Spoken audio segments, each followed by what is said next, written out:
Iran কালকে তার দুজন শীর্ষ কমান্ডার বা দুজন শীর্ষ ব্যক্তি আলী লারিজানি এবং বাসেস ফোর্সের প্রধান এই দুজনের মৃত্যুর পর পাল্টা প্রতিরোধের ঘোষণা দিয়েছে এবং বলছে তারা শতাধিক স্থানে টার্গেটে হিট করবে। ইরান তার কথা রেখেছে। শত্রু দেশটির ভেতরে প্রায় শতাধিক স্পটে তারা হিট করেছে। নেতা কাকুর দেশের একজন অন্যতম সাংবাদিক জানিয়েছে, ইরানের মিসাইল এতটা ভয়াবহভাবে আক্রমণ করেছে যেগুলো ইন্টারসেপ্ট করা তাদের পক্ষে সম্ভব হয়নি। সবচেয়ে বিপদ এসেছে ইরানের ক্লাস্টার বোমার কারণে। ইরান যখন একটি মিসাইল ছোড়ে সেটি উপরে চলে যায়, এরপর শত্রু দেশটির ভেতরে যখন প্রবেশ করে তখন সেটাকে ইন্টারসেপ্ট করে একটি মাত্র অ্যান্টি মিসাইল বা 3টি মিসাইল বা 4টি মিসাইল। কিন্তু যখনই সেই মিসাইলটি ইন্টারসেপ্ট করতে আসে তখন অটোমেটিক ইরানের মিসাইলের ভেতর থেকে 50 থেকে শতাধিক অর্থাৎ 50, 70, 80 বা 100-র মতো ক্লাস্টার বোমা সেখান থেকে বেরিয়ে আসে। এই 1টি, 2টি, 3টি অ্যান্টি মিসাইল দিয়ে শতাধিক মিসাইল ইন্টারসেপ্ট তাদের পক্ষে সম্ভব হয় না। সাংবাদিক বললেন, মানে নেতা কাকুর দেশের সাংবাদিক বললেন, কয়েকটি স্পট ভিজিট করে তিনি সরাসরি দেখাচ্ছেন যে ক্লাস্টার বোমার কারণে কি হচ্ছে দেশটির ভেতরে। সেই দৃশ্যে আমরা দেখলাম যে যখন আক্রমণ চলছে বা ইরানের ক্লাস্টার বোমার কারণে সেই দেশটির ভেতরে প্রায় 10 থেকে 15 কিলোমিটারের ভেতরে তাণ্ডব লীলা চলে। প্রশ্ন করবেন, একটি মিসাইলে 10 থেকে 15 কিলোমিটারের ভেতরে তাণ্ডব চলে কি করে? দেখা যায় যে মিসাইলটি ক্লাস্টারগুলো ছেড়ে দেয়, ক্ষুদ্র ক্ষুদ্র মিসাইলগুলো যখন এটা ছেড়ে দেয়, এটা খুব নিচে আসে না, এটা অনেক উপর থেকে ছড়ে। তো যখন উপর থেকে ছড়ে তখন এটা একটা পয়েন্টকে টার্গেট করে না, বিচ্ছিন্নভাবে অনেকগুলো জায়গায় যেন আকাশ থেকে তারা খুলে খুলে পড়ে যায়, এরকম আলো রশ্মি নিয়ে বিচ্ছিন্নভাবে 10 থেকে 15 কিলোমিটার জুড়ে এটা তাণ্ডব চালায়। তো এভাবে কালকে ইরান তার শত্রু দেশটির ভেতরে প্রায় শতাধিক মিসাইল হিট করেছে, পাশাপাশি ড্রোন অ্যাটাক চালিয়েছে। ড্রোনগুলো দখলদারদের খুব কাঙ্ক্ষিত স্থানে হিট করেছে, যেহেতু এগুলো কামিকাজি অথবা আত্মঘাতী ড্রোন, নিজে ধ্বংস হয় এবং শত্রুকে ধ্বংস করে। পাশাপাশি ক্লাস্টার বোমার কারণে তাদের গুরুত্বপূর্ণ তেল আবিব সহ বেশ কিছু গুরুত্বপূর্ণ শহর মোটামুটি সারা রাত ধরে আগুন জ্বলে এবং সাইরেন বাজে। দখলদার দেশটির জনগণ বলছেন তারা এত ভয়ঙ্কর অমানিসা এর আগে কখনো দেখেননি। এমন দৃশ্য তারা এই প্রথম দেখছেন। তারা বলছেন যে সারা রাত ধরে সাইরেন বাজছে আর আকাশ থেকে যেন উল্কাপিণ্ড খুলে খুলে পড়ছে, আকাশ থেকে যেন মেঘ ভেদ করে গ্রেনেড মাটিতে পড়ছে একটার পর একটা, মানে গ্রেনেড আকারে এই বিষয়গুলো, মানে ক্লাস্টারগুলো বিচ্ছিন্নভাবে পড়ছে। ইরান দাবি করেছে তারা নেতানিয়াহুর দেশটির ভেতরে ক্লাস্টার বোমার নিক্ষেপে তাদের যে সামরিক ঘাঁটি, যেখানে সামরিক সদস্যরা সবাই থাকেন, সেই রকম বেশ কিছু স্থানকে টার্গেট করেছে। এখন যদি আমরা একটু ব্যাখ্যা করি এভাবে, যে একটা ক্লাস্টার বোমা যদি কোনো সামরিক ঘাঁটিতে পড়ে, ধরেন 100 ক্লাস্টার যদি সেখান থেকে বেরিয়ে আসে, তাহলে কতজন শত্রুকে টার্গেট করতে পারে একটি মাত্র মিসাইল? ধরেন নির্দিষ্ট একটি মিসাইল যে কোনো একটি জায়গায় হিট করলে ওই অঞ্চলটাকে ধ্বংস করে, ওই যেইটুকু এরিয়ার মধ্যে বা সেই ওয়ারহেডের ভেতরে কত পাউন্ড বিস্ফোরক আছে তার উপর ডিপেন্ড করে। কিন্তু ক্লাস্টার সেটা করে না, ক্লাস্টার একটা বিশাল অঞ্চল জুড়ে ধ্বংস চালায়।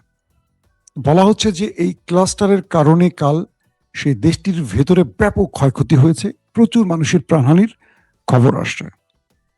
যদিও সেন্সরশিপের কারণে সংখ্যাটা তারা খুব কম বলে, 2 জন 4 জন 5 জন করে বলে, কিন্তু সেই দেশটির স্বাস্থ্য মন্ত্রণালয়ের বক্তব্যে তাদের হাসপাতালে মানুষকে ভর্তির আর জায়গা নেই।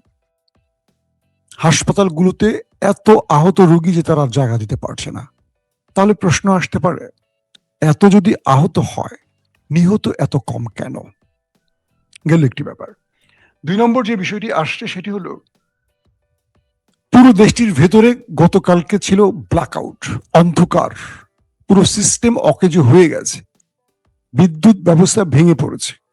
পুরো দেশটির ভেতরে আলোর বদলে অন্ধকার এসে চেপে ধরেছে। মানুষ এক অন্ধকার রাত দেখল গত রাতে। আর সেটা হলো আলী লারিজানি এবং তাদের এক গোয়েন্দা প্রধানের মৃত্যুর প্রতিশোধ হিসেবে। প্রিয় দর্শক, আজ সকালে আপনাদের খবর দিয়েছিলাম যে ডোনাল্ড ট্রাম্পের এই যুদ্ধ নীতির বিপরীতে দাঁড়িয়ে গেছে মার্কিন যুক্তরাষ্ট্রের অনেকে। এবং আপনারা জেনেছেন যে মার্কিন যুক্তরাষ্ট্রের কাউন্টার টেরোরিজম ইউনিটের যিনি প্রধান, তিনি পদত্যাগ করেছেন। তাকে ডোনাল্ড ট্রাম্প ক্ষমতায় বসে এই পদে নিযুক্ত করেছিলেন এবং বলা হয় ডোনাল্ড ট্রাম্পের খুব বিশ্বস্ত ছিলেন তিনি। তিনি বলেছেন এই যুদ্ধ আমেরিকার নয়, কিন্তু আমেরিকা একটি বিশেষ দেশের নাম উল্লেখ করে বলেছেন তাদের ইচ্ছা এই যুদ্ধে আমেরিকা জড়িয়েছে এবং আমেরিকা ব্যাপক ক্ষতির মুখে পড়ছে। একদিকে তাদের সেনা ঘাঁটি ধ্বংস হচ্ছে, তাদের বিভিন্ন অস্ত্র ধ্বংস হচ্ছে, তাদের প্রতিরক্ষা ব্যবস্থা ধ্বংস হচ্ছে, তাদের সেনারা প্রাণ হারাচ্ছে। বিনিময়ে আমেরিকা এই যুদ্ধ থেকে কিছু পাচ্ছে না। তিনি বলছেন আমেরিকার প্রেসিডেন্ট যে অভিযোগটি তুলেছেন যে ইরান আমেরিকায় হামলা করত অথবা ইরান পারমাণবিক বোমা তৈরি করে ফেলতো আর কিছুদিনের মধ্যে, এই অভিযোগটিকে তিনি অস্বীকার করে বলেছেন এগুলো মিথ্যে অভিযোগ। ইরান আমেরিকার জন্য কোনো প্রকার থ্রেট ছিল না। কে বলছেন? যুক্তরাষ্ট্রের একজন গোয়েন্দা প্রধান, কাউন্টার টেরোরিজমের প্রধান তিনি। এবং রিপাবলিকান দল অর্থাৎ ট্রাম্পের যে দল, তারা ট্রাম্পকে দ্রুত যুদ্ধ থেকে ফিরে আসার পরামর্শ দিচ্ছেন। কিন্তু ট্রাম্প নতুন করে কিউবাতে তার নজর বিস্তৃত করতে চান। তিনি বলছেন ইরানের পর আমার নজর পড়বে কিউবাতে। সবকিছু মিলে ডোনাল্ড ট্রাম্পের সাম্প্রতিক প্রত্যেকটি বক্তব্য নিয়ে BBC, CNN, Al Jazeera, Reuters, বড় বড় গণমাধ্যমগুলো বলছেন যে ট্রাম্প যা বলছেন তার উল্টোটা হচ্ছে এবং ট্রাম্প যা বলছেন কিছুক্ষণ পর তার নিজের ভিন্নটা নিজেই বলছেন। ট্রাম্প আসলে সত্য বলছেন নাকি মিথ্যা বলছেন? এই পরিস্থিতিতে ট্রাম্প নিজের দেশে আন্তর্জাতিকভাবে ব্যাপক চাপে রয়েছেন। যেমন ইউরোপীয় ইউনিয়ন ইতিমধ্যে ট্রাম্পকে সরাসরি জানিয়ে দিয়েছে তারা এই যুদ্ধে জড়াবে না। ন্যাটো স্পষ্ট জানিয়ে দিয়েছে এই যুদ্ধে তারা জড়াবে না। এখন ট্রাম্প কি করবে? বলা হচ্ছে 2003 সালে মার্কিন যুক্তরাষ্ট্র সেই দেশটির ভুল পরামর্শে ইরানের বিরুদ্ধে যুদ্ধে জড়িয়েছিল। এবার ঠিক একইভাবে সেই দেশটির চাপে পড়ে বা ভুল পরামর্শে, নেতাকাকুর দেশের কথা বলছি, আবারও আমেরিকা ভুল সিদ্ধান্ত নিয়েছে। এই যুদ্ধ ট্রাম্পের একক, আমেরিকার নয়। দর্শক, দখলদার দেশটির সবচেয়ে বড় বিমানবন্দর ঘাঁটি বেন গুরিয়ন এয়ারপোর্ট, সেখানে তেলের ডিপোতে ইরান অ্যাটাক চালিয়েছে। বলা হচ্ছে বেন গুরিয়নের ভেতরে তেলের ডিপোতে অ্যাটাকের পর পুরো বিমানবন্দরে শুধু আগুন জ্বলতে দেখা গেছে। পাশাপাশি তাদের বেশ কিছু সামরিক স্থাপনায় অ্যাটাক হয়েছে এবং সেই সামরিক স্থাপনায় প্রচুর হতাহত বা আহতের ঘটনা ঘটেছে, ধ্বংসেরও ঘটনা ঘটেছে। সবকিছু মিলে কালকে রাতে ইরান যা কিছু করেছে, ওই দেশটি এক ভয়াবহ অমানিসার রাত দেখেছে। এর পরের গুরুত্বপূর্ণ খবরটি কি? ইরানের ভেতরে তাদের লিডারশিপের এই মৃত্যু নিয়ে নানান রকম প্রশ্ন উঠছে আস্তে আস্তে। তাদের গোয়েন্দা মন্ত্রী ইরানের, তিনি মারা গেছে। যিনি রাষ্ট্রকে নিরাপত্তা দেবেন, লিডারশিপের নিরাপত্তা দিবেন, তিনি নিজে মারা গেছেন। সর্ষের ভেতরে কিভাবে ভূত ঢুকেছে। আজকে দেখলাম আরব দুনিয়া সহ পৃথিবীর বিভিন্ন দেশের রিপোর্টগুলোতে ফুটে উঠছে ইরানের গোয়েন্দা ব্যর্থতার খবর।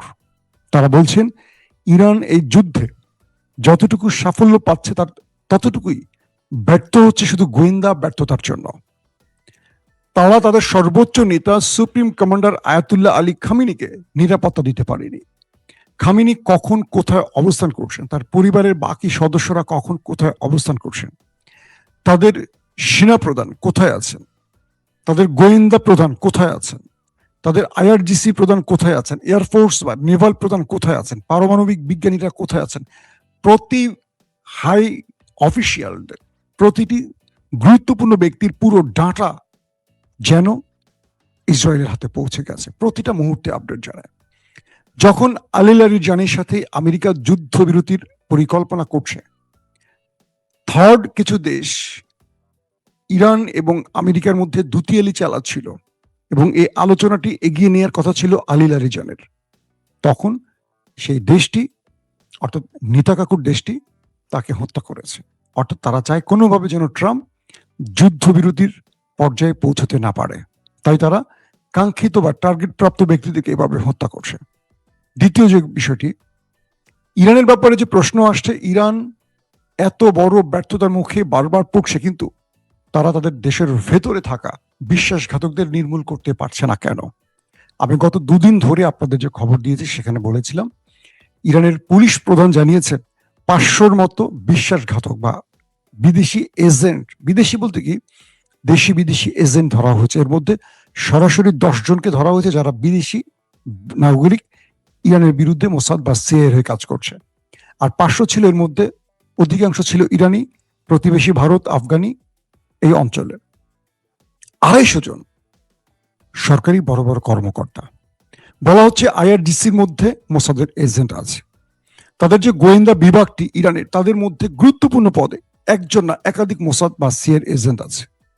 আলী খামেনির খুব কাছাকাছি ছিল তারা, গোয়েন্দা প্রধানের খুব কাছাকাছি ছিল তারা, পরমাণু বিজ্ঞানীদের মধ্যে তাদের প্রবেশ ঘটে গেছে। অর্থাৎ ইরানের রন্ধে রন্ধে বিশ্বাসঘাতকদের প্রবেশ ঘটে গেছে, যে কারণে ইরান যখনই কোনো বড় পরিকল্পনা নিয়ে কাজ করতে শুরু করে, অটোমেটিক সব তথ্য সেই দেশটি পেয়ে যায় এবং তাদেরকে খুব কষ্ট করতে হয় না।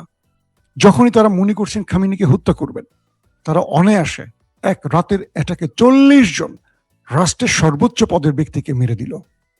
যখন তারা মনে করলো এবার আলী লারিজানিকে মারতে হবে, মেরে দিল।